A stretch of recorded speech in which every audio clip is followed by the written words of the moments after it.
There's a small island in the middle of the Indian Ocean that most people have never heard of. It is called Diego Garcia. It sits on the Chagos Archipelago, a remote coral atoll so isolated that the nearest landmass is more than 1,000 kilometers away in any direction. There are no civilians on it. There are no hotels. There is no economy. There is nothing on Diego Garcia except one of the most strategically critical military installations on Earth. American B-52 Stratofortress bombers, B-1 B Lancer, supersonic strike aircraft, B-2 stealth bombers, nuclear-powered submarines, guided missile destroyers, massive underground fuel storage, deepwater port facilities, an airfield long enough to accommodate the heaviest aircraft in the American arsenal. Diego Garcia is not just a military base. It is the platform from which the United States projects power across the entire Indian Ocean, across Africa, across Asia, and directly into the Middle East. Every major American bombing campaign of the last 30 years has launched aircraft from Diego Garcia. Afghanistan, Iraq. And right now, this week tonight, as you watch this, the B-52s and B-1Bs stationed, there have been flying missions over Iran. That is the target Iran chose on Friday, the 20th of March, 2026. Not a ship in the Strait, not a base in the Gulf, not a military installation in Saudi Arabia or Kuwait or Bahrain. Iran chose the base that is 4,000 kilometers away. The base that was supposed to be untouchable. The base that military planners on both sides of this conflict had placed, by universal assumption, completely outside Iran's operational reach. Iran fired 2 ballistic missiles toward the joint US-UK military base at Diego Garcia in the Indian Ocean. Neither missile hit the target, which is around 2,500 miles from Iranian territory. But the launch suggests that Tehran has missiles with longer ranges than previously thought. Longer ranges than previously thought. That sentence, 6 words, has just rewritten the threat assessment for every American military base, every Allied installation, and every piece of strategic infrastructure from the Indian Ocean to the shores of Europe. Subscribe to this channel right now and hit the bell, because what I am about to walk you through is not just the story of 2 missiles that missed. It is the story of how a single launch event, 2 missiles, 4,000 kilometers, one Friday night, has fundamentally and permanently changed what the word safe means for American military power projection. Everywhere on Earth, subscribe. Notifications on This Is the Broadcast that changes the strategic picture. If I first understand what WRTIA actually is, because the Pentagon counts on you not knowing Diego Garcia is a unique military asset, a stepping that allows the U.S. to launch long-range B-52 and B-2 bomber missions across Africa, the Middle East, and Asia. Because of its extreme isolation and heavy fortification, it has historically been the primary hub for pre-positioning nuclear-powered submarines and massive fuel supplies. The key word there is isolation, extreme isolation. That isolation has always been Diego Garcia's first and most important line of defense. Not its missile batteries, not its radar systems, not its fighter aircraft. Its distance for decades, the operating assumption of every military planner, American, British, Iranian, Chinese, Russian was that Iran simply could not reach. Its publicly stated missile range was 2,000 kilometers. Diego Garcia sits 4,000 kilometers from Iranian territory. Iranian Foreign Minister Abbas Araqi had previously indicated his country's military had limited its ballistic missile range to 2,000 kilometers. 2,000, not 4,000, half the distance required to reach Diego Garcia, that gap. That 2,000-kilometer safety margin is why B-52s were staged there. Why nuclear submarines called it home, at home. Why the fuel reserves that supply American air operations across 3 continents are stored there. Why a base that has been used as the launching point for every major American military campaign since the Gulf War was considered, by universal assumption, invulnerable to Iranian attack. On Friday, the 20th of March, 2026, Iran fired a missile that traveled toward a target 4,000 kilometers away. The estimated distance from Iranian launch areas to Diego Garcia exceeds Iran's publicly declared missile range by nearly 2,000 kilometers, implying that the strike attempt relied on a payload range trade-off, in which reduced warhead mass allows extended flight distance at the cost of destructive power. A warhead in the 300 to 500 kilograms class could enable the missile to approach or exceed 4,000 kilometers range, which Eligmans with independent assessment had previously suggested the Kehor-Ramshot platform might achieve greater reach than IFIC knowledge. Iran knew its declared range was 2,000 kilometers. Iran knew Diego Garcia was 4,000 kilometers away. And Iran launched anyway, because Iran knew something that the public statements did not acknowledge. Between declared capability and actual capability is the most important intelligence. Hit the like button right now. Because what I just explained, the gap between Iran's declared missile range and what it actually fired, is the detail that every defense ministry in the world is urgently reassessing this morning. Your like keeps this analysis visible. 2 seconds. It makes an enormous difference. The sequence. Because timing is everything in this story. Here is the sequence of events on Friday, the 20th of March, 2026.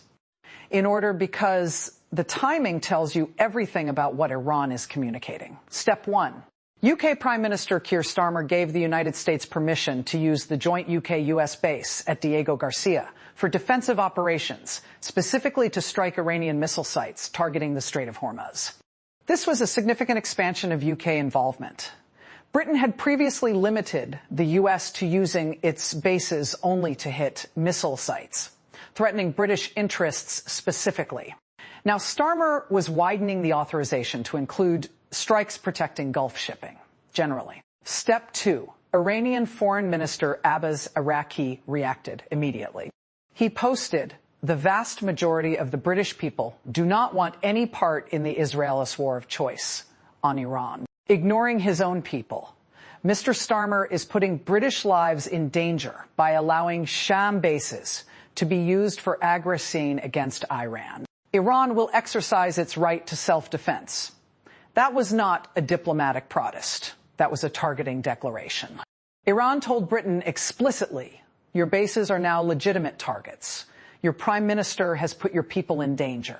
Step 3. Iran launched 2 intermediate-range ballistic missiles at Diego Garcia.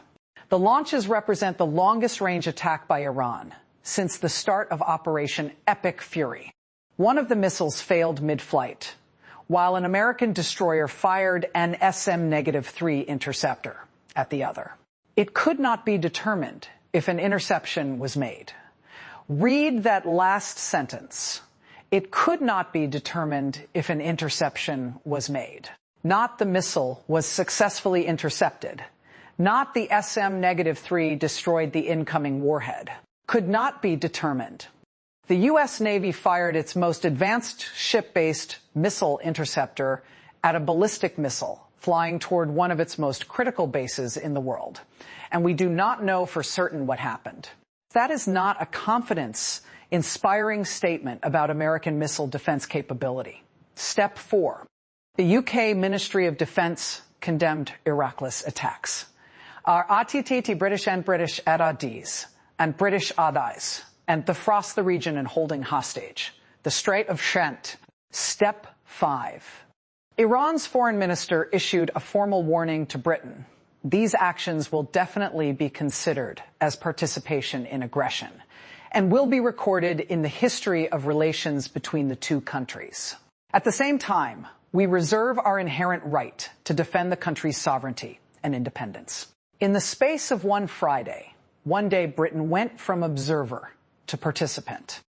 From a country limiting its involvement to defensive operations to a country whose bases are now formally designated by Iran as legitimate military targets. And the missiles that made that designation operational were already in the air before the ink on Starmer's ACN was dry. Don't go anywhere. Because what I am about to show you is the part of this story that has every military planner, every intelligence analyst test, and every elida bunnerbent on earthquake lisram. The missile that changed everything, and what it means for every American base on Earth. Assessments indicate the missiles were likely from the Khorramshahr -4 class, also referred to as Khyber, a liquid-fueled intermediate-range ballistic missile, designed to carry payloads exceeding 19,000 kilograms, but capable of significantly longer range when fitted with lighter warheads. The Khorramshahr -4.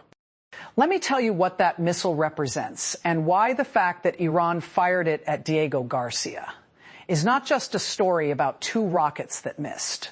The launch demonstrated a potential expansion of range that challenges previous assumptions about the limits of Tehran's intermediate-range ballistic missile capability. By targeting a critical logistics hub rather than a frontline position, the launch emphasized the vulnerability of infrastructure that enables global military power projection. Infrastructure that enables global military power projection. That phrase is the key to understanding why this launch is so significant. Iran did not fire at a ship, did not fire at a Gulf state base, did not fire at a carrier strike group. Iran fired at the base that makes American air power possible across an entire hemisphere. The fuel depot, the long runway, the deep water port, the facility that lets B-52s and B-1Bs fly from the Indian Ocean to Tehran and back.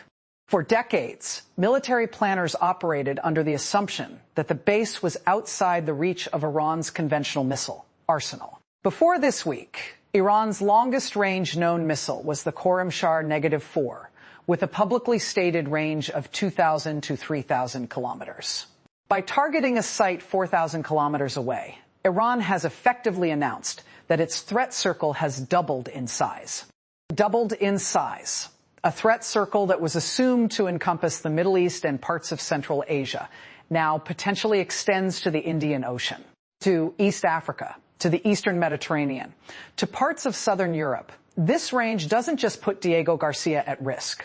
If Iranian missiles can reach Diego Garcia, they could theoretically reach any target on the Indian mainland. This puts India in a precarious diplomatic position, as it must balance its strategic autonomy and its partnership with Iran, with the reality that its primary backyard has now become a high-stakes ballistic theater. India, the world's most populous country, a major American strategic partner in the Indo-Pacific, a country whose entire relationship with the Strait of Hormuz crisis was shaped by the assumption that Iran's reach stopped well short of the Indian subcontinent. That assumption is now under review. Subscribe right now, turn on the bell. Because of what Iran demonstrated on Friday and Nefriyal mixed its decline for shape. Vetchen being drawn will shape the next phase of this war. And Ameri Pastu for years of the next phase of this war and Amerikrisi Pachwend will shape the next phase of this war and American Willie Pastu for years to come. Subscribe. Notifications on Keir Starmer's worst day. And why Britain is now in this war, whether it wants to be or not. Here's the story within the story that the American press is significantly underreporting. Britain did not want to be in this war. When Operation Epic began on the 28th of February, the Prenti government was careful, honest. It allowed the U.S. to use British bases for limited defensive purposes, only specifically, narrowly defined. No offensive operations, only direct defense of British interests. Previously, the UK limited the US to only using the bases to hit missile sites, targeting British interests in the region before Downing Street agreed to widen the scope. Then on Friday, Starmer widened that scope, authorized use Diego Garcia and RAF Fairford in Gloucestershire to strike Iranian missile sites, threatening Gulf shipping, generally divertine. Gulf shipping generally, not just British interests specifically. Iran's foreign minister said Keir Starmer is putting British lives in danger by allowing UK bases to be allowed for strikes on Iranian targets in the Strait of Hormuz. Conservative leader Kemi Badenoch described Starmer's latest move as the mother of all. The Liberal Democrats and the Green Party said granting further mission For the U.S. to use British bases must first have a parliamentary vote, a mother of all U-turns. On the same day, Iran fired missiles at the base Starm, just when A2 authorized. General Sir Richard Barrons, one of Britain's most senior military figures, told the BBC Radio 4 Today program, "We may not have wanted to get involved, but now we are involved. We may not have wanted to get involved, but now we are involved." That sentence, delivered by a former commander of UK joint forces, is the defining statement of Britain's situation on day 22 of this war. The decision to widen base authorization was made. The missiles were fired before the authorization was even formally announced. And now Britain is a target. Iran's foreign minister hinted at retaliatory action in his version of the call with UK Foreign Secretary Avret Cooper. VPS actions will definitely be considered as participation in aggression and will be recorded in the history of relations between the two countries. Recorded in the history of relations between the two countries. That is diplomatic language for "we will not forget this, and we will act accordingly." Britain's political establishment is now having the argument it tried to avoid from the beginning. Do you support the war? Do you limit your involvement? Do you pull back entirely and hope Iran sees you as a neutral? Or do you go further in, knowing that going further in means Iran considers you allied target? Those questions were theoretical 3 weeks ago. They became operative when missiles flew 4,000 kilometers toward Diego Garcia and the British Ministry of Defence condemned retwin attacks on a base that British authorization had just made more operational.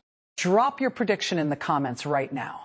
Has Keir Starmer made a catastrophic political mistake that puts British bases and British lives directly in Iran's sights? Or was this authorization unavoidable? The price of being America's closest ally. Drop it below. I read every comment. And if this breakdown is showing you the UK dimension of this war that the American press is ignoring, hit the like button. These videos take hours. Your like keeps this analysis reaching people who need it. Trump's reaction, which is as contradictory as everything else he has said this week. Trump told reporters at the White House on Friday, referring to the Diego Garcia base, wanted to use the island, the Sokin descent, the Sokin Island. They didn't want us to use the island. The President of the United States, whose military has been staging bombing missions against Iran from Diego Garcia, for weeks complained on the same day Iran fired missiles at that base that Britain had previously been reluctant to let him use it. Trump said he was surprised by the UK's late response over allowing use of the bases. Surprised by the late response from his closest ally. On the same day, missiles were fired at the base in question.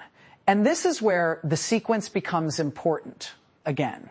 Because on the same Friday that Iran fired at Diego Garcia, on the same day Britain widened its authorization, Trump was simultaneously posting on Truth Social that the U.S. was getting very close to meeting our objectives as we consider winding down military efforts. Winding down. While Iran fires at a base 4,000 kilometers from its territory that its missiles were not supposed to be able to reach. Consider that contrast. The commander of the most powerful military in human history is publicly posting about winding down a war on the same day his enemy demonstrates a missile capability that has just invalidated decades of American basing assumptions. Iran's foreign minister said Starmer was putting British lives in danger. General Barrons said Britain is now involved whether it wanted to be or not. And Trump complained that Britain was late. Former U.S. CENTCOM spokesman Colonel Joe Buccino told GB News the Diego Garcia launch was a strategic move by Iran, not a tactical attempt to destroy the base, but a message about capability and intent. A strategic move, not a tactical one. That distinction matters enormously.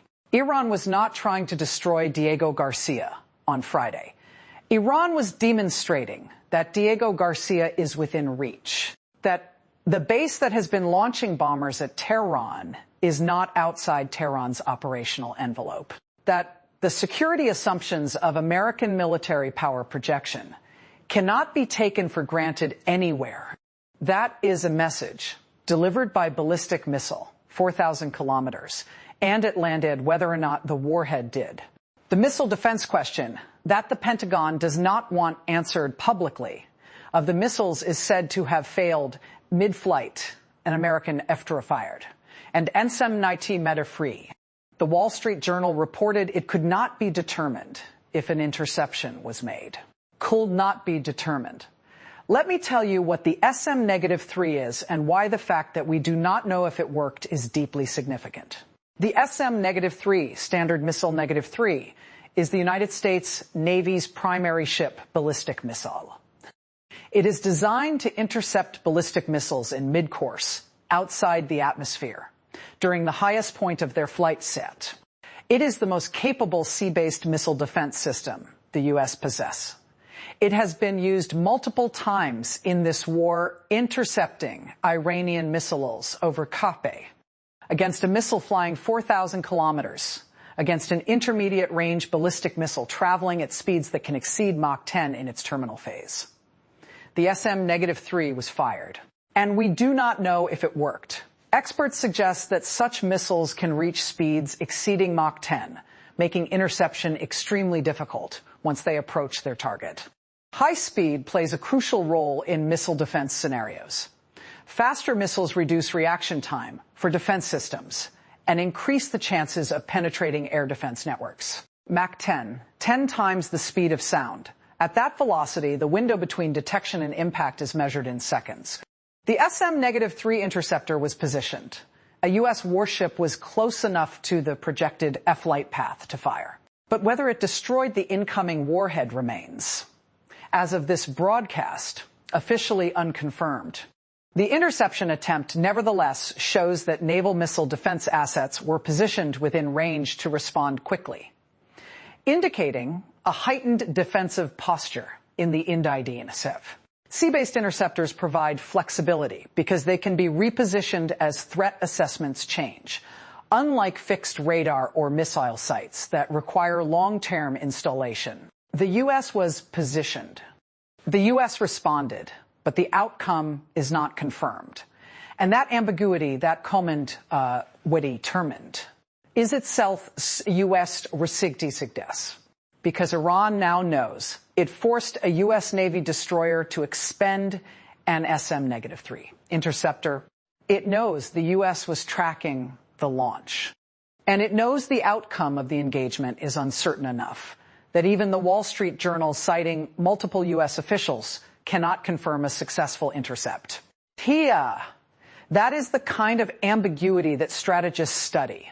That makes planning for the next launch different from planning for the last one. Subscribe right now. Hit the bell.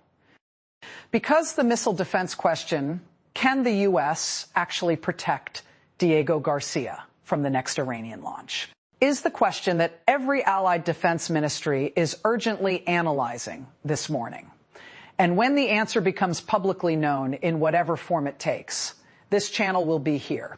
Subscribe. Notifications on the UK political crisis, which is escalating faster than the war itself, while Iran's missiles were in the air, while the SM-3 was being fired somewhere over the Indian Ocean, while military analysts were calculating trajectories and range assessments.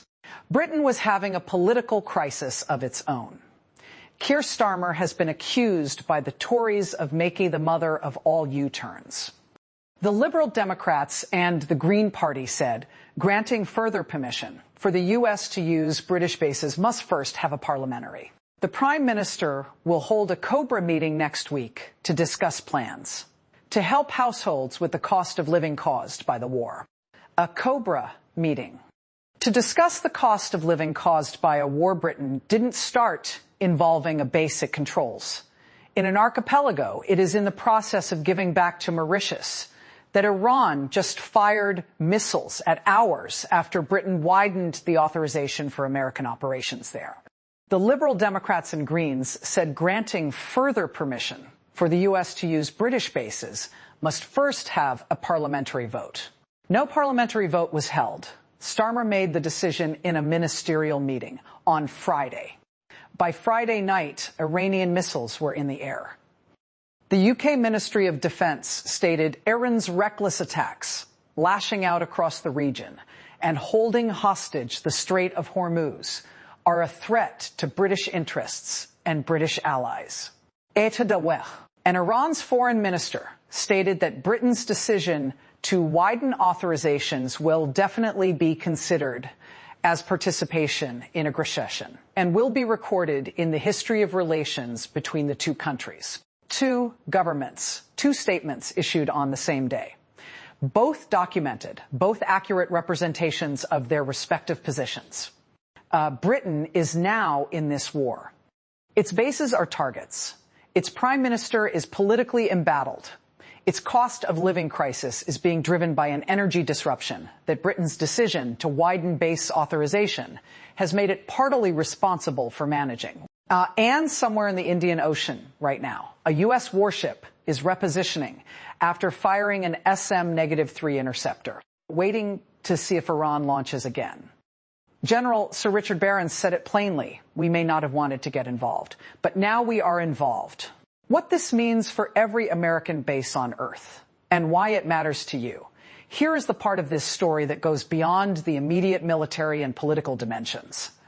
The part that changes how American military power works, and by extension, how safe or unsafe the world is.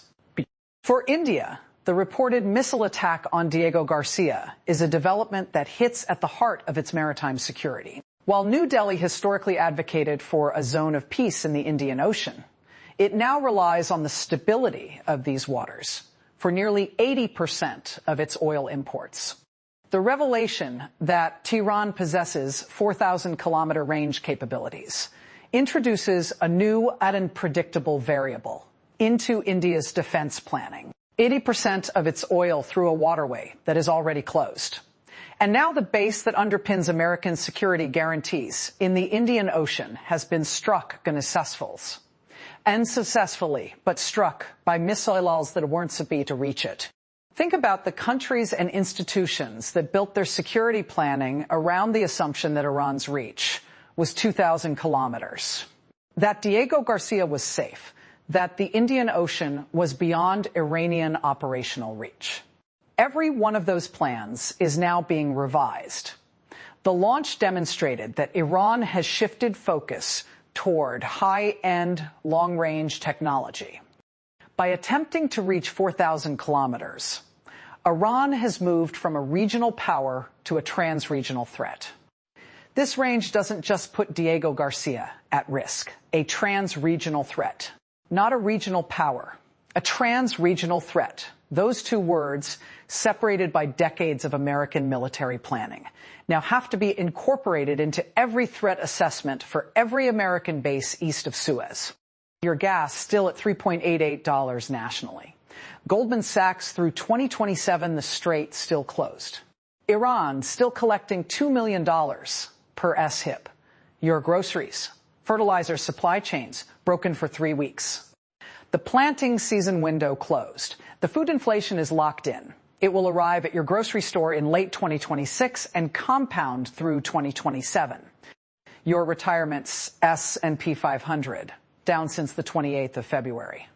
Energy, the only winning sector. The market this morning is pricing in a war that just expanded, not contracted, with Iran demonstrating missiles. It wasn't supposed to have flying toward a base. It wasn't supposed to be able to reach. Every market model built on the assumption that this war stays contained to the Middle East just got revised. Where we stand right now, today, the 21st of March 2026, day 22, Iran fired 2 ballistic missiles toward the joint UK military base at Diego Garcia in the Indian Ocean. Neither missile hit the target, which is around 4,000 kilometers from Iranian territory. But the launch suggests that Tehran has missiles with longer ranges than previously thought. One of the missiles failed mid-flight, while an American destroyer fired an SM-3 interceptor at the other. It could not be determined if an interception was made. The launches represent the longest range attack by Iran since the start of Operation Epic Fury. The launches came hours after Keir Starmer gave the U.S. permission to use the joint UK-US base to target a new set of Tehran's missile sites. Iran's foreign minister declared these actions will definitely be considered as participation in aggression and will be recorded in the history of relations between the two countries. He said Britain was putting British lives in danger. The attempted strike suggests Iran's missiles may reach approximately 4,000 kilometers, nearly double its publicly declared range of 2,000 kilometers. The launch demonstrated a potential expansion of range that challenges previous assumptions about the limits of Tehran's intermediate range, ballistic missile capabilities. General Sir Richard Barrons, we may not have wanted to get involved, but now we are involved. The Strait of Hormuz is still closed. Day 22, the largest energy disruption in the history of the global oil market. The dollar secane, a 2 million toll booth on Hormuz, is still operating. Ships are still paying. Brent crude is still above $110. Goldman Sachs still says through 2027. Iran's missiles are demonstrating range that nobody in the Western intelligence community publicly acknowledge, and the base that houses the bombers bombing Tehran is 4,000 kilometers from Iran, and Iran knows how to reach it. That is not the profile of a country that has been militarily defeated. That is not the picture of a war winding down. That is the picture of a conflict that has just expanded geographically, strategically, and in terms of what is now considered within reach, in ways that will require the complete reassessment of every assumption that was made before the first missile flew on the 28th of February. Subscribe right now. Share this video with someone who thinks Diego Garcia is a place name they don't need to know. They need to know because the missiles that were fired at it on Friday night are going to determine what the next phase of this war looks like. And what that means for oil prices, for allied commitments, for American military posture, and for the $3.8 you paid for gas this week. Evidence first, analysis second, you decide what it means. But right now, somewhere in the Indian Ocean, a U.S. destroyed that fire and ST Mangajam -3. Interceptor at an Iran TMX, its crew is watching their radar screens, knowing that Iran now knows the range, knowing that Iran knows where Diego, knowing that the next launch, if it comes, will come with adjustments. The base that was supposed to be unreachable was reached. The missile that was supposed to miss its range by 2,000 kilometers traveled 4,000. And we do not know if the interceptor that was fired to stop it actually did. Subscribe, turn on notifications. When the Pentagon gives its official assessment of the Diego Garcia strike, when the range analysis is confirmed, when Britain's parliament has its emergency debate about bases, it should have debated before missiles were in the air. When Iran decides what comes next, I will be here the hour it breaks. Evidence first, analysis second. You decide what it means. But right now, the untouchable base has been touched. Subscribe, I'll be here when they fire again.